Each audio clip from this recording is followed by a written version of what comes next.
बिस्मिल्लाहिर्रहमानिर्रहीम अस्सलाम वालेकुम डियर ऑल स्टूडेंट। आई होपफुल कि आप सब लोग खैरियत से होंगे। अच्छा जी, अगर आप लोगों ने फ़ीमेल मेडिकल टेक्नीशियन के लिए पाकिस्तान नेवी के अंदर अप्लाई किए हुए तो आज की वीडियो आप लोगों के लिए मोस्ट इम्पॉर्टेंट होने वाली है, क्योंकि आज की इस वीडियो में आप लोगों के साथ में एकेडमिक के मोस्ट इम्पॉर्टेंट एमसीक्यूज डिस्कस करूँगा जो कि आप लोगों के पेपर के अंदर आने वाले हैं। सबसे पहले हमारे पास एक जो क्वेश्चन है जी, the term catalyst refer to.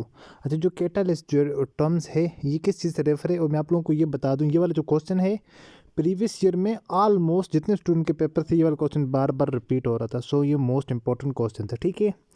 तो ये जो टर्म्स कैटालिस्ट हमारे पास क्या है, जो ना तो किसी रिएक्शन को जो किसी रिएक्शन में इन्वॉल्व होता है ना उसको इंक्रीज़ करता है और ना डिक्रीज़ करता है, बल्कि एक जो रिएक्शन होता है उसको उसकी स्पीड को क्या कर देते हैं, इंक्रीज़ कर देते हैं। But speed of the chemical reaction, वहाँ पर आप लोगों के पास आंसर में ये चीज़ लिखी होगी, speed of a chemical reaction, ठीक है। कैटलिस्ट कैन एदर इंक्रीज़ और डिक्रीज़, ठीक है। अगर आपके पास ये पूरी स्टेटमेंट है तो फिर भी ठीक है, अदरवाइज मोस्टली जो पेपर के अंदर लिखा होता है वो जस्ट यही लिखा होता है speed of the chemical reaction, तो आप लोगों ने इस पर टिक कर देना है। कैटलिस्ट का काम क्या होता है, कैटलिस्ट किसी भी रिएक्शन को ना ही तो कम करता है और ना ही बढ़ाता है, सिर्फ क्या करता है, जो रेट ऑफ रिएक्शन होता है उसको इंक्रीज़ कर देता है, ठीक है जी। उसकी जो केमिकल स्पीड है उसको तेज़ कर देता है। उसके बाद नेक्स्ट क्वेश्चन नंबर है हमारे पास, what is the conservation of Bernoulli equation. तो इसके बाद सबसे ज़्यादा जो क्वेश्चन सेकंड नंबर पर आता था वो आता है बर्नौली इक्वेशंस क्या है, बर्नौली इक्वेशंस का तल्लक किस चीज़ से है। तो बर्नौली इक्वेशन का तल्लक हमारा एनर्जी से है।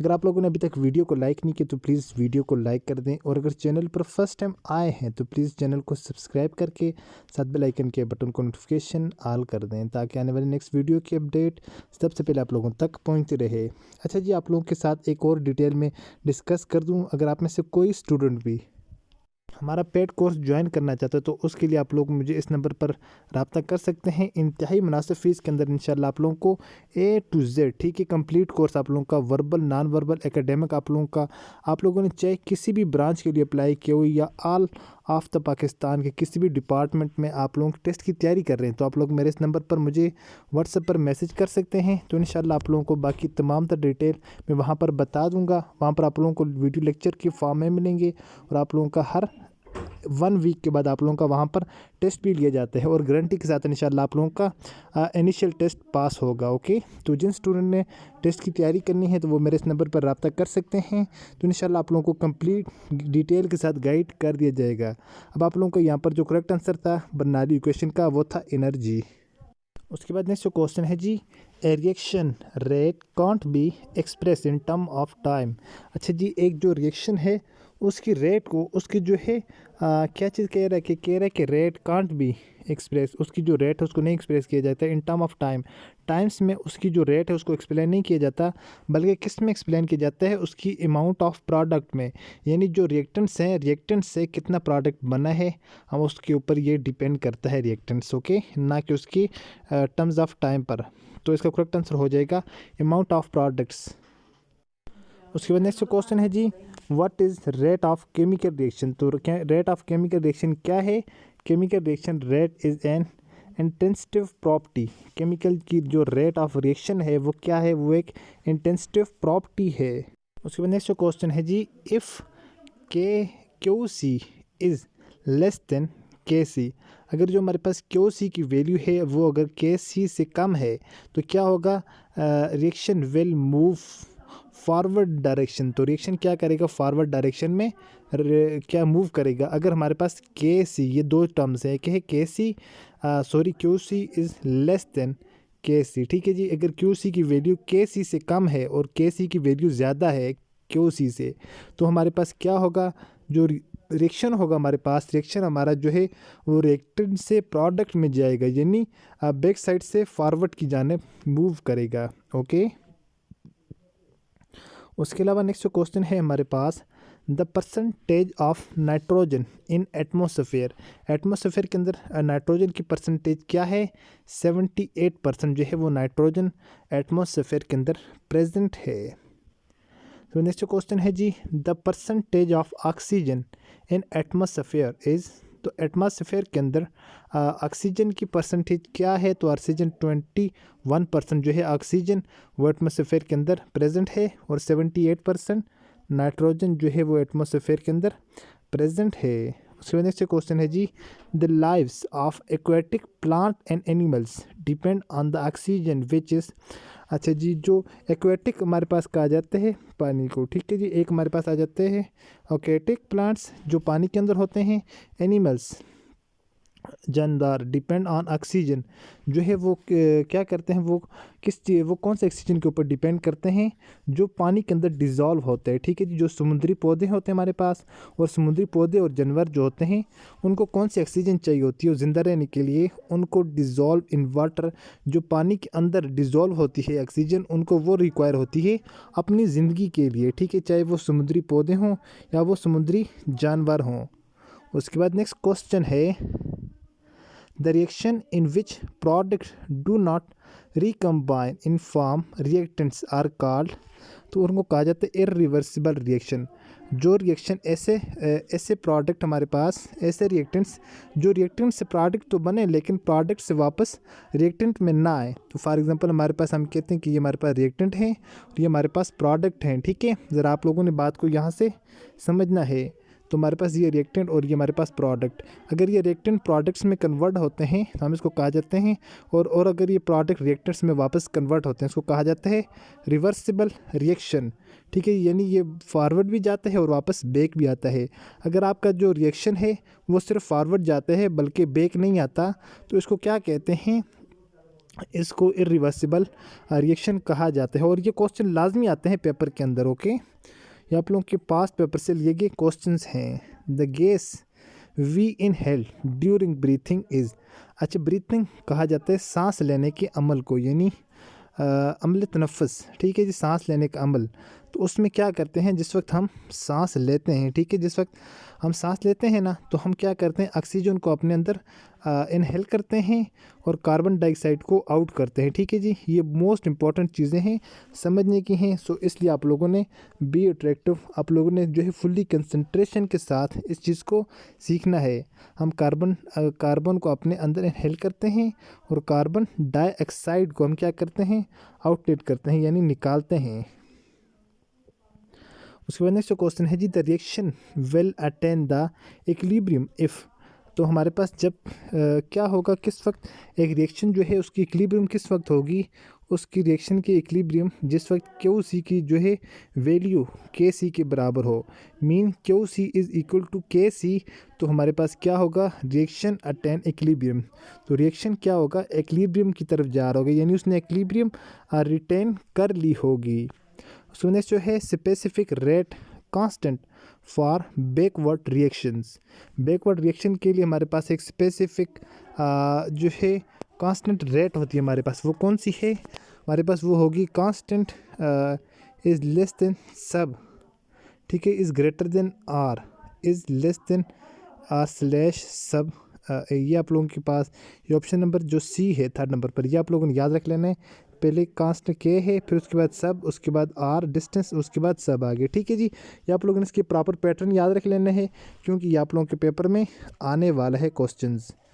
नेक्स्ट जो है, at equilibrium state when reaction causes to proceed it is called, इसको क्या कहा जाता है, इसको स्टैटिक इक्विलिब्रियम कहा जाता है, ठीक है जी। जिस वक्त रिएक्शन जो है वो प्रोसीड हो रहा हो, मतलब जो रिएक्शन है वो रिएक्शन जिस वक्त हमारा सीजीज हो रहा हो, ठीक है जी, ceases to proceed it is called static equilibrium, sorry, okay. उसके बाद नेक्स्ट जो है, when the magnitude of K is very small it indicates. अच्छा, जिस वक्त हमारे पास मैग्नीट्यूड होगा कांस्टेंट का, यानी के का हमारे पास मैग्नीट्यूड होगा वेरी स्मॉल, बहुत कम होगा, तो क्या होगा, अमाउंट ऑफ प्रोडक्ट्स इज़ निगलिबल। तो अमाउंट ऑफ प्रोडक्ट जो हमारे पास है वो ना होने के बराबर होगी, यानी बहुत ही कम होगी, ओके। उसके बाद हमारे पास अच्छा, उसके बाद नेक्स्ट जो क्वेश्चन है जी, the number of electron in noble gases. तो नोबल गैसेस का जो उनका आखिरी शेल है उसमें कितने इलेक्ट्रॉन आते हैं, क्योंकि उनके जो नोबल गैसेस होते हैं जो पीरियोडिक टेबल के एट द लास्ट जो ग्रुप के अंदर होते हैं, आपको पता है, तो वहाँ पर उनको किसी भी एटम की ज़रूरत नहीं पड़ती, तो इट मीन उनके आक्टा जो है वो कंप्लीट होते हैं। उसके बाद नेक्स्ट जो हमारे पास क्वेश्चन है जी, हालिजा is the shortest period in periodic table element. तो पीरियोडिक टेबल एलिमेंट के अंदर सबसे शॉर्ट जो पीरियड है वो हमारे पास कौन सा है, तो हमारे पास सिक्स्थ जो छठे नंबर का जो पीरियड है वो हमारे पास शॉर्टेस्ट पीरियड है। ओके, उसके बाद नेक्स्ट हमारे पास क्वेश्चन है, विच एटम हैज़ हाईएस्ट इलेक्ट्रोनेगेटिविटी। यानी इनमें से कौन सा एक ऐसा एटम है जिसकी जो इलेक्ट्रोनेगेटिविटी है वो बहुत ज़्यादा हाईएस्ट है, तो हमारे पास वो हो जाएगा फ्लोरीन। फ्लोरीन की जो हाई इलेक्ट्रोनेगेटिविटी है वो बहुत ज़्यादा हाईएस्ट है। ठीक है, सो इसका करेक्ट आंसर हो जाएगा फ्लोरीन। उसके बाद अब हम कोई मैथमेटिक्स के क्वेश्चन देखते हैं जो कि मोस्ट इम्पॉर्टेंट हैं, एक बहुत ही ज़बरदस्त वे में आप लोगों को समझाए हुए हैं, तो इंशाल्लाह आप लोगों को वो भी तमाम तर समझ आ जाएंगे। नेक्स्ट क्वेश्चन नंबर है, log 10 is equal to. log 10 जो है वो किसके बराबर है, log 10 जो है वो ऑलवेज याद रखें 1 के बराबर होता है। ठीक है जी, ये चीज़ आप लोग अपने माइंड में रख लें, log 10 ऑलवेज 1 के इक्वल होता है, ये अंडरस्टूड बात है। ठीक है, ये ऑलरेडी फिक्स वैल्यू है, कांस्टेंट वैल्यू है जो ऑलरेडी फाइंड की जा चुकी है। ओके, नेक्स्ट क्वेश्चन है, which one is the different from the rest. पहले है 2, 4, फिर 20, फिर 5, इनमें डिफरेंट कौन सा, यानी ये भी जुफ्त, ये भी जुफ्त, ये भी जुफ्त, ये इसमें आ जाता है ताक। ये 3 इवन नंबर, 1 इसमें जो है 8 नंबर है वो है 5। सो जो ये वाला 5 नंबर है ये डिफरेंट है बाकी सबसे। Okay, D is the different from the rest. Next question है जी, if the price of 1 mango is 15 rupees, how to cost 120 rupees of mango. यानी एक जो आम है उसकी कीमत है 15 रुपये, 120 रुपये में कितने आम खरीदे जा सकते हैं। तो हम सिंपली से क्या करेंगे, 120 को हम 15 के ऊपर डिवाइड कर देंगे, तो हमारे पास जो है हम करेंगे 8, 15,000 8 हमारे पास हो जाते हैं 120, 8 है 80, 8 पंजे 40, 80 और 40 120 हो जाते हैं। ओके, ये हमारी सिंपल वे, यानी आपने क्या करना है, आपने 120 को 15 के ऊपर डिवाइड करना है, आपको जो है वो पता चल जाएगा, 8 आमों का प्राइस आपको पता चल जाएगी, क्योंकि एक आम की कीमत 15 रुपये है और जो है 120 में कितने आम आएंगे, 120 में जो है वो कितने आम आएंगे, तो 120 में 8 आम आ जाएंगे। उसके बाद नेक्स्ट जो क्वेश्चन है यहाँ पर है, 2 को 2 के साथ मल्टीप्लाई करते हैं 44 आ जाते हैं, और 2 को 3 के साथ मल्टीप्लाई करते हैं 49, 3 को 4 के साथ 916, तो ये कैसे हो गया। तो उसके बाद 2 को हम जब 4 के साथ मल्टीप्लाई करेंगे तो 416 ये कैसे आ गया। फर्स्ट ऑफ ऑल समझते हैं इसके फॉर्मेट को। यहाँ पर है 2 मल्टीप्लाई बाई 2, यानी यहाँ पर ये जो 2 है इसको भी स्केयर लिए हुए, यहाँ पर ये 2 का भी स्केयर, 2 2 ज़ार 4, 2 2 ज़ार 4, इट मीन इसका 44 हो गया। ये बात यहाँ से आप लोग समझ गए। नेक्स्ट जो है 2 3, यहाँ पर जो 2 का हम स्केयर लेंगे, 2 2 ज़ार 4, 3 का स्केयर 3 3 ज़ार 9, इट मीन ये 49 हो गया। ओके, उसके बाद यहाँ पर है, यहाँ पर 3 3 ज़ार 9 लिख दिया, 4 4 ज़ार 16। सिंपल आप लोगों ने जो जो आएगा इनका स्केयर दोनों का आप लोगों ने जस्ट वो लिखते हैं। यहाँ पर हम 2 का स्केयर लेंगे, 2 2 ज़ार 4, और यहाँ पर हमारे पास नेक्स्ट है 4 का हम स्केयर लेंगे, 4 4 ज़ार 16, यानी हमारे पास 416 इसका करेक्ट आंसर आ गया है। ओके, नेक्स्ट क्वेश्चन है जी, लॉग बेस इज़। तो लॉग जो होती है, लॉग की जो ऑलवेज बेस होगी, बेस उसकी ऑलवेज 10 होगी। ठीक है जी, लॉग बेस, लॉग की जो इसकी बेस होती है, बेस ऑलवेज 10 होती है, विच इज इक्वल टू 1, जो 1 के बराबर होती है। ठीक है, log 10 is equal to 1, log की जो बेस होती है वो ऑलवेज 10 होती है। ये चीज़ आप लोगों ने याद रख लेनी, ये कांस्टेंट चीज़ें होती है। ठीक है, अंडरस्टूड चीज़ें हैं। नेक्स्ट जो है यहाँ पर किस चीज़ को आप लोगों ने जो है +6 आ जाए। अब यहाँ पर आप लोग देखें मल्टीप्लाई बाई 2 6 आ जाए, यानी ये जो मल्टीप्लाई है इसका मतलब होता है पावर ऊपर। ठीक है, यानी किस चीज़ को हम मल्टीप्लाई करें हमारे पास 36 आ जाए, तो यहाँ पर किस चीज़ की पावर, 6 की पावर, यानी आप लोग 6 का स्केयर लेंगे, 6 मल्टीप्लाई बाई 6 करेंगे, आप लोगों के पास 36 आंसर आ जाएगा। वेरी सिंपल क्वेश्चन होते हैं, बहुत ईजी होते हैं, जो कि आप लोग आसानी से कर सकते हैं। 80% ऑफ 320, 80% को आप लोग किस तरह सोल्व करेंगे। यहाँ पर आप लोगों ने लिखा 80, तो परसेंट का ऑलवेज मतलब होता है 100 डिवाइडेड बाई 100 मल्टीप्लाई बाई 320। आप लोग जिस वक्त इसको सोल्व करेंगे 256 आपके पास आंसर आ जाएगा। ओके, नेक्स्ट क्वेश्चन है जी, a + b, a b A2 minus B multiply by 2, ठीक है। बी की पावर यहाँ पर लिखी हुई है। तो जिस वक्त यहाँ पर आप लोग देखें इसका जो है ये हमारे पास फार्मूला यहाँ पर आ जाएगा। ये फार्मूले को हम ओपन करेंगे, हमारे पास आंसर आ जाएगा ए डैश पावर 3 माइनस बी। इसके ये आप लोगों ने इसको याद रख लेना, ठीक है। इसको सॉल्व करने का स्टेप बाय स्टेप मैं आप लोगों को अभी जो है रफ पेज पर समझा देता हूँ क्लियर। इसको आप लोगों ने मल्टीप्लाई करना है प्लस बी को फर्स्ट इसके साथ, फिर ए प्लस बी को फर्स्ट इसके साथ, ठीक है। मल्टीप्लाई करके इसमें जो ए वाले होंगे ए वालों को अलग कर लेंगे, बी वालों को अलग कर लेंगे, क्योंकि बी भी हमारे पास 2 हो जाएंगे। एक बी हम यहाँ से स्केयर ले लेंगे, 2 और 2 ये आपस में प्लस ऐड हो जाएंगे। यहाँ से ए को ए के साथ मल्टीप्लाई करेंगे, 2 ये है, ए के हमारे पास ये आ जाएगा, हमारे पास हो जाएगा 3a माइनस बी 4। बल्कि आप लोग इसको सिंपली इस मेथड से याद रख लें, ये आप लोगों के लिए बहुत ईजी रहेगा, ओके। उसका नेक्स्ट जो है a इंटू बी प्लस सी, तो ये भी बिल्कुल ईजी सा है। अगर आप लोग इसको इस तरह अंडरस्टूड कर सकते हैं फिर मर्जी, वरना अदरवाइज ए को आप लोग बी के साथ मल्टीप्लाई करेंगे, हो जाएगा ए बी प्लस ए को सी के साथ करेंगे ए सी, ए बी और ए सी आप लोगों का ये वाला इसका करेक्ट आंसर हो जाएगा। अगेन फिर हमारे पास आ जाता है परसेंटेज का क्वेश्चन। 320% है, 320% ऑफ 55। अब यहाँ पर आप लोगों ने देखना, आप लोगों ने 55 को ऊपर लिखना है, परसेंटेज के साथ इसके नीचे आप लोगों ने 100 लिख देना है, मल्टीप्लाई आप लोगों ने 320 को कर देना है, 176 आपके पास आंसर आ जाएगा। ये वाला क्वेश्चन ऑलरेडी हो चुका, जो आप लोगों की डिपार्टमेंट्स हैं उनमें इंक्लूड है। तो उसमें कुछ इस तरह के क्वेश्चन आते हैं। फर्स्ट ऑफ ऑल यहाँ पर है 13, then 50, then 70, then 90, then 21, then आ जाएगा 23।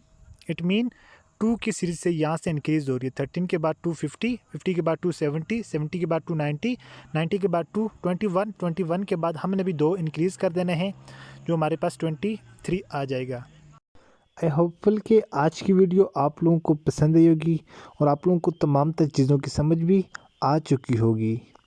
मिलते हैं अपनी नेक्स्ट वीडियो में, अपनी दुआ में याद रखिएगा और देखते रहिएगा चैनल वे ऑफ लर्निंग। अल्लाह हाफिज़।